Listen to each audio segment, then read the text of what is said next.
सुबह सुबह का वक्त था। मेरा दुकान जाने का टाइम हो गया था। मैं एक दर्जी था और ऐसा स्मार्ट हैंडसम दर्जी पूरे इलाके में नहीं था। यही वजह था कि मेरा काम बहुत ज़्यादा चलता था और मेरे पास ज़्यादातर औरतें ही आती थीं। कभी कभी वो मुझसे हंस बोलकर बातें भी कर लेती थी। मैं भी मुस्कुराकर बात कर लेता। अब जाहिर है मुझे उनसे काम था तो मैं कोई उनसे झगड़ा तो नहीं करता, ना वो भी काम से आती थीं और मुझे भी काम होता था तो मैं अच्छे से बात कर लिया करता था। पर फिर भी पूरे इलाके में मशहूर था कि मैं बहुत ही ज़्यादा दिलफेक हूँ, जबकि ऐसी कोई बात नहीं थी। मेरी बीवी थी जो बहुत ज़्यादा खूबसूरत थी। हम दोनों ने मोहब्बत की शादी की थी। सारे ख़ानदान से लड़ाई झगड़ा मोल लिया था और अब हम लोग एक फ़्लैट में रहते थे। मेरी बीवी का नाम मारिया था। जब हम लोग लखनऊ में फ़्लैट देखने के लिए आए तो बीवी ने कहा कि उसे सबसे ऊपर वाला फ़्लैट चाहिए। मेरा कहना था कि इतनी ऊपर हम लोग कैसे चढ़ेंगे, कैसे उतरेंगे, क्योंकि ये कोई इतनी अच्छी बिल्डिंग नहीं थी। यहाँ पर कोई लिफ्ट का सिस्टम भी नहीं था। उसने कहा कि ऊपर वाले फ़्लैट में आपको छत भी मिल जाता है और छत के बहुत फ़ायदे होते हैं, इसलिए ऊपर वाला फ़्लैट ही चाहिए। वैसे ऊपर वाले फ़्लैट की कीमत कम थी क्योंकि वह बहुत ज़्यादा ऊंचा था और लोग इतनी ऊपर से नीचे आने जाने को बड़ा मुश्किल समझते थे। उसने कहा कि हम दोनों की वर्जिश भी हो जाएगी। उसे छत बहुत ज़्यादा पसंद थी। वो कहती थी कि शाम को इंसान चाय बनाए, छत पर बैठे, आसमान को देखे, परिंदों को देखे तो उसके पूरे दिन की थकान उतर जाती है। मैंने उसकी बात मान ली और हम दोनों ने आखिरी फ़्लैट ले ही लिया। लेकिन एक दिन ऐसा हुआ कि वो सीढ़ियों से उतरते हुए गिर गई और उसकी कमर में चोट लग गई। अब डॉक्टर्स का कहना था कि उसकी कमर से लेकर टांगों तक का हिस्सा सुन्न हो गया है और वो अपने पैरों पे चल नहीं सकती थी और ना ही बोल पाती थी क्योंकि उसे बहुत तेज़ झटका लगा था। झटके से गिरने की वजह से उसके काफ़ी सारे जिस्मानी पार्ट्स का फ्रैक्चर हो गया था और इस बात को 1 साल होने वाला था। मैं ही उसके सारे काम करता, उसके लिए खाना बनाता, घर भी साफ़ करता, पैसे भी कमाता, उसे बाथरूम वगैरह भी खुद लेकर जाया करता था। मुझे मेरे सारे रिश्तेदार बहुत तरस वाली नज़रों से देखते थे और कहते थे कि मैंने पसंद की शादी की, अपनों को दिल दुखाया, इसलिए मुझे सज़ा मिली थी। शादी के 1.5 साल बाद ही मेरी बीवी माजूर हो गई और जब वो सीढ़ियों से गिरी तो वो माँ भी बनने वाली थी। मेरा बच्चा भी इस दुनिया में आने से पहले ही इस दुनिया से चला गया। हमारे लिए ये बहुत बड़ा हादसा था, एक बहुत बड़ा सदमा था। हम लोग बड़ी मुश्किल से में फंस गए थे, लेकिन फिर भी परी से हमने इस सारे वक्त को गुजारा और अब इस बात को 1 साल हो गया था। जब एक दिन मैं दुकान पर जाने लगा तो मेरी बीवी के काम ही ख़त्म नहीं हो रहे थे। मैं उसे एक बार बाथरूम लेकर गया था। उसने कहा कि उसे फिर से जाना है और उसे ठीक से मुँह हाथ धोने हैं। मैं उसके पास मोबाइल फ़ोन रख कर जाता था कि अगर कोई मसला हो तो वह मुझे फ़ोन कर दे और मैं आ जाऊंगा। दुकान मेरी ज़्यादा दूर नहीं थी। दोपहर का खाना भी पास रख के चला जाता था उसकी आसानी के लिए, ताकि वो उठा कर खा ले, और पानी का इंतज़ाम भी कर जाया करता था। दोपहर में मैं एक चक्कर लगाया करता था और फिर उसके बाद दोबारा दुकान पर चला जाता और फिर रात को देर से आता था। वो बेचारी इस रूटीन के साथ चल रही थी और उसके मेरे लिए इतना करना ही काफ़ी था। मैं उसे फिर से बाथरूम ले गया। अब उसने मुझे कुछ इशारा किया। मैंने कहा कि अब क्या चाहिए। मैं ज़रा गुस्से से बोला तो वह सहम सी गई। उसके इस इशारे का मतलब था कि वह लिपस्टिक लगाना चाहती थी। उसने होठों पर लिपस्टिक लगाई। मैंने उसे शीशा दिखाया और वो शीशे में देखते हुए लिपस्टिक लगाने लगी। मैंने उसकी तारीफ़ की और मैंने कहा कि बहुत खूबसूरत है मेरी प्यारी बीवी। उसने कहा कि तभी तो आपकी बीवी को नज़र लग गई है।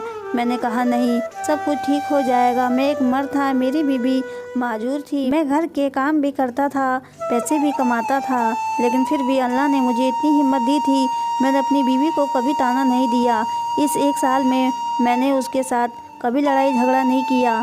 मैं उसका इलाज भी करवा रहा था। मेरी ज़िंदगी में सब कुछ ठीक था और अपनी दुकान पर चला गया। फिर मैंने उस लड़की को देखा जो मेरी दुकान पर आई। मैंने उसे पहले कहीं नहीं देखा था, शायद वो इस मोहल्ले में नहीं आई थी।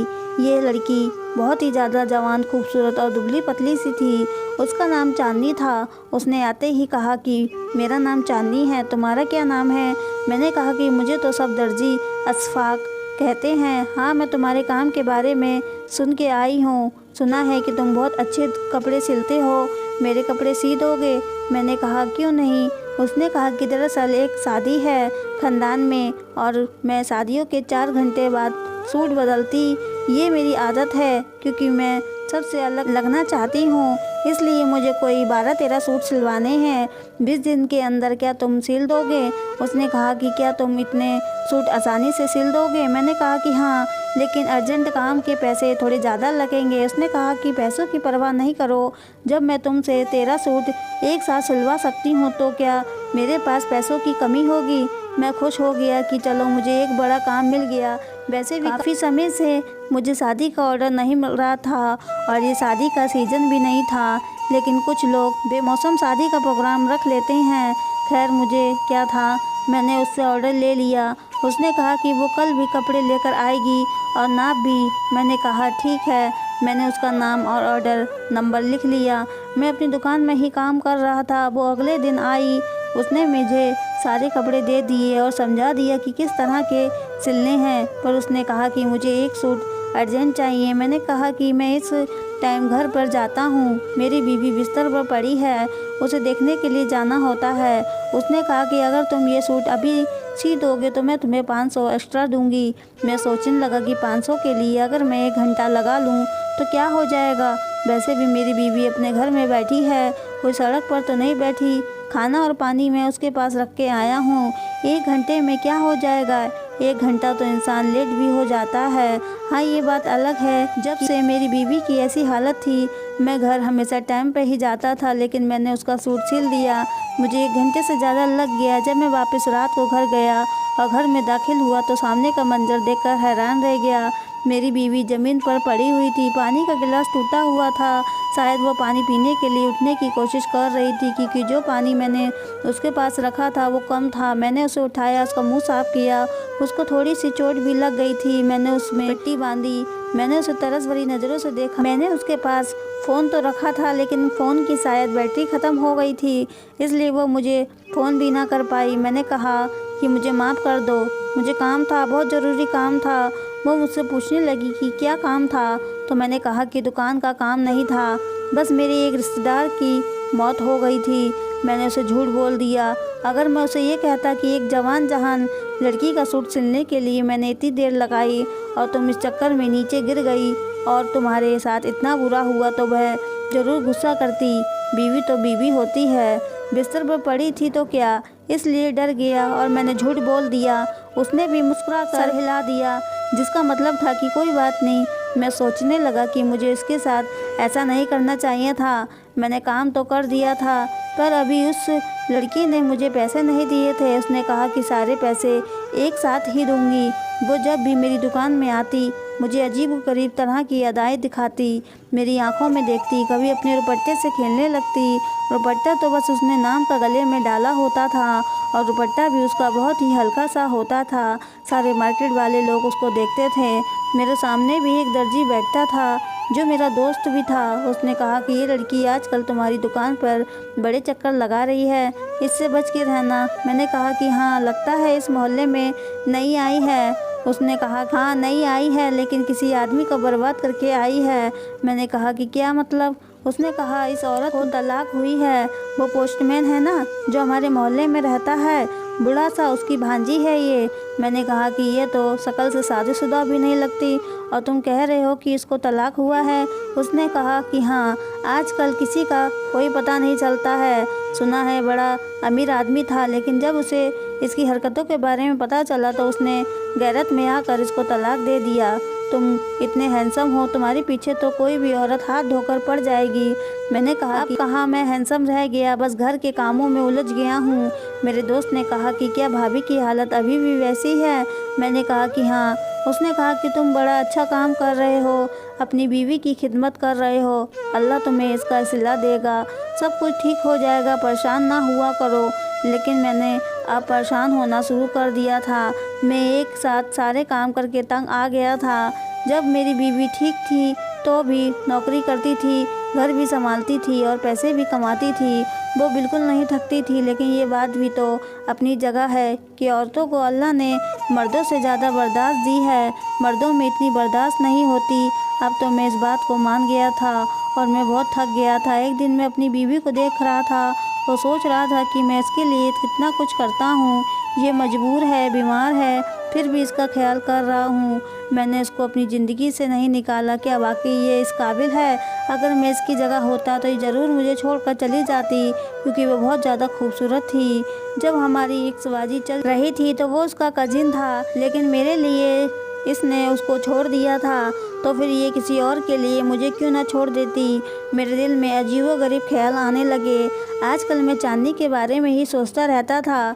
वो रोज़ मुझसे कोई ना कोई जोड़ा सिलवा लेती और अभी तक उसने कोई पैसे भी नहीं दिए थे और मुझे पैसों की ज़रूरत नहीं थी, क्योंकि मुझे वो अच्छी लगने लगी थी। मुझे उससे बात करना, उसकी बातें सुनना अच्छा लगता था। वो मेरी दुकान में आती थी। मैंने उससे पूछा कि तुम्हारे बारे में अफवाहें उड़ रही हैं कि तुम्हें तलाक हुआ है। उसने कहा कि हाँ, मेरी शादी जब किसी बूढ़े से करवा दी जाएगी तो फिर तलाक नहीं होगा तो और क्या होगा। मेरी उम्र देखो, मेरी शक्ल देखो, क्या मैं इस काबिल थी कि मेरी शादी किसी बूढ़े से करवा दी जाती? भला बूढ़े मर्दों के साथ जवान औरतें खुश रहती हैं? मैंने कहा कि हाँ, ये तो तुम्हारे साथ बहुत बुरा हुआ। उसने कहा कि मेरी किस्मत अच्छी थी कि मुझे तलाक हो गया, अगर नहीं होता तो मैं बहुत बदकिस्मत होती। मैंने कहा कि फिर अब आगे क्या इरादा है? क्या सारी ज़िंदगी अकेले गुजारोगी? उसने कहा कि नहीं, किसी न किसी को तो हम सफ़र बनाना ही है, लेकिन जिस तरह का मर्द मुझे चाहिए इस तरह का कोई नहीं है। मैंने कहा कि कैसा हो? उसने कहा कि शक्ल सूरत का अच्छा हो, कद काट का बड़ा हो, मजबूत हो और सही लगता हो। मुझे ऐसा क्यों लग रहा था जैसे वो मेरा ही बात कर रही थी, यानी जैसे मर्द की उसे तलाश थी, मैं बिल्कुल वैसा ही था। उसने मुझ पर रोड़े डालने शुरू कर दिए और मैं उन दोनों के जाल में फंसता ही गया। मैं भूल गया कि इससे पहले भी मैंने कच्चे धागों को बांध रखा था। वह कच्चे धागे मेरी मोहब्बत के थे, वो मोहब्बत जो मैं मारिया से करता था। कहते हैं कि मोहब्बत का कच्चा धागा एक ही वक्त में बड़ा कमज़ोर और बड़ा मजबूत होता है। मजबूत इतना कि जमाने वाले मिलकर भी उसे तोड़ने की कोशिश करें तो टूटता नहीं है, लेकिन कमज़ोर इतना होता है कि कभी कभी बदगुमानी से फ़ौरन ही टूट जाता है। मैं अब घर आता तो मुझे मेरी बीवी पे गुस्सा आता था। मुझे वो बुरी लगने लगी थी। मैं उसकी फरमाइशों से तंग आ गया था। एक दिन एक मोहल्ले वाली औरत आई तो कुछ खाने पीने की चीज़ें लेकर आई थी। मैंने कहा कि आप लोग ऊपर क्यों नहीं आते? उसने कहा कि अब आपके ऊपर वाली मंजिल पर कौन चढ़े? आपकी बीवी भी तो सीढ़ियों से गिरकर ही इस हाल तक पहुंच गई है। मैंने कहा कि उसके लिए दुआ करें, अल्लाह करे एक वो ठीक हो जाए। उस औरत ने कहा कि ऐसे लोग ठीक नहीं होते। मेरी एक बहन के साथ भी यही हुआ था। 18 साल बिस्तर पर पड़ी रही और उसके बाद मैंने कहा कि क्या उसके बाद ठीक हो गई? उसने कहा कि नहीं, वो उसके बाद इस दुनिया से ही चली गई। मैं ये सुनकर और ज़्यादा मायूस हो गया। क्या मैं सारी ज़िंदगी अपनी बीमार बीवी की खिदमत करते हुए गुजार दूंगा? बाकी उसको दूसरा साल हो चुका था, लेकिन अभी तक बिल्कुल भी ठीक नहीं हुई। डॉक्टर ने भी कोई अच्छी खबर नहीं सुनाई थी। मैं उसे हर महीने डॉक्टर के पास ले जाया करता था। एक दिन मुझे चांदी ने अपने दिल की बात कह दी। उसने कहा कि मैं तुम्हें पसंद करती हूँ, तुमसे शादी करना चाहती हूँ। मैं उसे अपनी बीवी के बारे में तो पहले ही सब कुछ बता चुका था। मैंने उसे अपनी बीवी की तस्वीर भी दिखाई थी। तब उसने कहा था कि वह बहुत खूबसूरत है। उसने कहा कि देखो, तुम्हारी ना तो शक्ल है और ना ही उम्र ये सब करने की। क्या तुम सारी ज़िंदगी अपनी बीवी की खिदमत ही करते रहोगे, उसकी गंदगी ही साफ करते रहोगे? मेरे साथ चलो, हम दोनों भाग कर शादी कर लेते हैं। मैं अपने साथ इतनी सारी दौलत ले जाऊंगी कि हमें कोई मसला नहीं होगा। किसी और शहर में जाकर तुम अपनी दुकान बना लेना, मैं घर संभाल लूँगी, तुम दुकान संभालना। तुम्हारे हाथ में हुनर है, ये हुनर तो तुम कहीं भी इस्तेमाल कर सकते हो। मैंने कहा कि पर मेरी बीवी का क्या होगा? मैं उसे ऐसे छोड़कर तो नहीं जा सकता। उसने कहा कि क्यों नहीं जा सकते? अपनी बीवी से छुटकारा कैसे हासिल करना है ये तुम्हारा काम है। तुम्हारे साथ भाग जाने को तैयार हूँ। उसकी बात सुनकर मैं सोच में पड़ गया और मेरे दिमाग में एक आइडिया आ गया। मैंने कहा कि मेरी बीवी ना तो चल सकती है, ना उठ सकती है और ये बीमार भी ऐसी है। मैंने उसके लिए जो करना था कर लिया, शायद अब उसको भी छुटकारे की ज़रूरत है। एक दिन मैं उसे अपने साथ छत पर ले गया। व्हीलचेयर के ऊपर बैठाया हुआ था उसको मैंने। वो भी खुश थी कि चलो आज उसे आसमान नज़र आ जाएगा। बड़ी मुश्किल से मैं उसे ऊपर लेकर आया, लेकिन वो ये देखकर हैरान रह गई कि ये कोई शाम का वक्त नहीं था बल्कि तपती दोपहर थी। वो मुझसे कहने लगी कि नीचे ले जाओ, बहुत गर्मी है, ऊपर तो बड़ी तेज़ धूप थी। मैंने कहा क्यों, तो तुम्हें तो छत बड़ी पसंद थी, तुम्हें तो धूप बहुत पसंद थी, तुम आसमान को देखना चाहती थी। अब यहीं पर बैठो और मैं जा रहा हूँ। मैं नीचे नहीं जा रहा हूँ बल्कि मैं अपनी ज़िंदगी जीने जा रहा हूँ। मैं तुम्हारी खिदमतें करके तंग आ गया। तुम क्या चाहती हो कि सारी ज़िंदगी तुम्हारे काम करता रहूँ, तुम्हारा गुलाम बना रहूँ, तुम्हारा नौकर बन जाऊँ? मेरी शक्ल देखो, तुम जैसी एक नहीं 10 औरतें मिल सकती हैं मुझे, तो फिर क्यों मैं अपनी ज़िंदगी तुम्हारे साथ ख़राब करूं? मुझे माफ़ कर देना, इतना मैंने तुम्हारे लिए कर लिया, इससे ज़्यादा नहीं कर सकता। अगर तुम अपने पैरों पर खड़ी हो जाती हो तो शायद हमारी ज़िंदगी में सब कुछ ठीक हो जाता, लेकिन तुम्हारे ठीक होने की कोई उम्मीद नहीं है। मेरी डॉक्टर से बात हुई है, मेरी बीवी परेशान होने लगी। मैंने कहा कि तुम यहीं पर पड़ी रहोगी और 4 दिन में तुम्हें ज़िंदगी से निजात मिल जाएगी। जब तक लोगों को पता चलेगा कि तुम इस दुनिया में नहीं रही, तब तक मैं यहाँ से कहीं दूर चला जाऊँगा। एक लड़की है जिससे मैं मोहब्बत करता हूँ, बस उसी के साथ जा रहा हूँ। मैंने व्हीलचेयर को लॉक कर दिया। अब वो व्हीलचेयर को घुमा भी नहीं सकती थी, वैसे भी उसका एक हाथ काम नहीं करता था। वो अपनी दबी दबी सी आवाज़ों में चिल्लाने लगी, मुझे पुकारने लगी, पर मैंने पलट कर नहीं देखा। जैसे ही मैं सीढ़ियों से नीचे उतरने लगा, मेरा पैर इतनी बुरी तरह फिसला कि मैं सीढ़ियों से नीचे जा गिरा। मुझे अपना पूरा जिस्म महसूस नहीं हो रहा था, सिर्फ अपना एक हाथ महसूस हो रहा था और आखिरी सीढ़ी के पास खड़ा हो गया था। मैं चिल्ला चिल्ला कर लोगों को बुलाने की कोशिश की, लेकिन कोई मेरी आवाज़ नहीं सुन रहा था। 4-5 घंटे इसी तरह गुजर गए। मैं वहीं पर पड़ा था, किसी की मदद के इंतज़ार में। मेरा फ़ोन भी मेरे पास नहीं था। तभी मैंने देखा कि ऊपर वाली सीढ़ी से कोई नीचे आ रहा है और मैं ये देखकर हैरान रह गया कि वो कोई और नहीं बल्कि मेरी बीवी थी। जब मेरी बीवी की जान पर बन आई और उसे लगा कि वह इस दुनिया से चली जाएगी और यहीं पड़े पड़े उसकी मौत हो जाएगी, तो उसने अपनी आखिरी ताकत को इस्तेमाल किया, जिसको विल पावर कहते हैं, और वो अपने कदमों पे खड़ी हो गई। वह खुद चलकर नीचे आ रही थी, लड़खड़ाते कदमों के साथ अपनी जान बचाने के लिए। लेकिन जब उसने देखा कि मैं भी सीढ़ी के नीचे ही पड़ा हूँ और मेरी हालत बहुत बुरी है, तो वो फ़ौरन मेरी तरफ बढ़ी, मुझे उठाने की कोशिश करने लगी। उसे समझ आ गया कि मेरे साथ क्या हुआ है। मेरे साथ उल्टा हो गया था, जो मैं उसके साथ करना चाहता था वह मेरे साथ हो गया था। वो मेरी हालत पर आ गई थी और मैं उसकी हालत पर चला गया था। उसने मुझसे शिकायत भरी नज़रों से देखा, जैसे वो मुझे कभी माफ़ नहीं करेगी, पर वो माफ़ करती भी क्यों, मैं उसकी जान लेने वाला था। वो वहाँ से चली गई। मैं उसे बुलाता रहा, चिल्लाता रहा, मारिया मारिया, मेरी मदद करो, मेरी मदद करो, लेकिन वो वहाँ से ऐसे गई जैसे पलट कर नहीं देखेगी। और थोड़ी देर के बाद एम्बुलेंस वाले आ गए। शायद मारिया ने ही उनको फ़ोन किया था। वो मेरी जैसी बेरहम नहीं थी, वो चाहती तो मुझे वहाँ छोड़कर हमेशा के लिए जा सकती थी, लेकिन उसने उन लोगों को बुलाया था।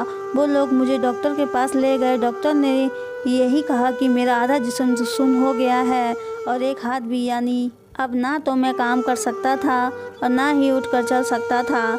मारिया ने मेरा ख्याल रखना शुरू कर दिया। जैसे मैं उसका ख्याल रखता था, वो मुझसे कोई बात नहीं करती थी। मैं उससे माफ़ी मांगता रहता था, पर वो बोलती नहीं थी और वो दिन रात मेरा ख्याल करती थी।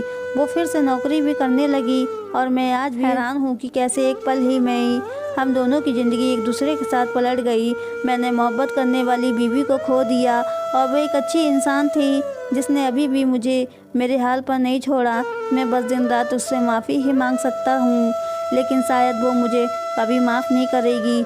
मैंने उसके साथ सिर्फ बेवफाई नहीं की थी, मैं तो उसकी जान लेना चाहता था। आप सब लोग भी मेरे लिए दुआ करें कि मेरी बीवी मुझे माफ़ कर दे। मैं अपने किए पे बहुत शर्मिंदा हूँ और मैं ये आप लोगों से गुजारिश करना चाहता हूँ कि कभी भी किसी भी हाल में अपने हमसफ़र का साथ ना छोड़ें, क्योंकि वही आपके साथ हर पल खड़े रहते हैं। दोस्तों, कहानी पसंद आई हो तो चैनल को सब्सक्राइब करें, वीडियो को लाइक करें। पूरी कहानी सुनने के लिए आपका बहुत बहुत धन्यवाद।